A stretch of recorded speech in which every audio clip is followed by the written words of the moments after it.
आपण रोज जेवताना कांदा खातो, पण कधी विचार केलाय का ह्या कांद्यामुळे शेतकरी कसा रडतो आणि हा कांदा कसा उगवतो? तर सर्वात अगोदर आज सकाळी सकाळी उठल्याच्या नंतर आपल्याला कांद्याचं बिल लावायचं होतं, म्हणून ट्रॅक्टरवाले काकांना लवकरच सांगितलं होतं, ते सकाळीच आले होते. तोपर्यंत आपल्या छोट्या पप्पांनी मस्त आहे की मालाची गोण वगैरे आणलं होतं. माल म्हणजे मटेरियल, त्याला थोडंसं पोषक वगैरे टाकावं लागतं. ते फोडून वगैरे घेतलं होतं. मला आधी वाटलं हेच बी आहे, पण पप्पा म्हणे हे नाही बी, हे बी आहे. बी म्हणजे कांद्याचं बी असं असतं, ते टाकलं का त्याचं रोप तयार होतं. आता त्याच रोपासाठी आपल्याला सर्वात अगोदर ट्रॅक्टरवाले काका व्यवस्थित मेजरमेंट वगैरे करत होते, कारण की साईज बेडची काही चुकली नाही पाहिजे. जर चुकली तर मग आपल्याला व्यवस्थित कांद्याचं रोप टाकता येणार नाही. मस्त की बेड वगैरे पाडून घेतलं. तोपर्यंत छोटे पप्पा मस्त खत वगैरे टाकत होते. लेबरवाल्या काकांना दाखवत होते कसं खत वगैरे टाकायचं. खत वगैरे टाकून झाल्याच्या नंतर सगळ्यात आधी छोट्या पप्पांनीच घेतलं बी हातात, कारण की ते फक्त प्रोफेशनल माणसाला असतं बी टाकता येतं, असं कोणाला पण नाही टाकता येत. छोट्या पप्पांना जरा एक्सपिरियन्स आहे म्हणून त्यांनीच टाकलं.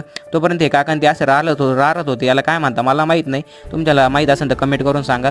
आणि मग मी पाण्याची सिस्टीम करतो. तोपर्यंत तुम्ही सेकंड पार्ट पाहायला विसरू नका. चला भेटू.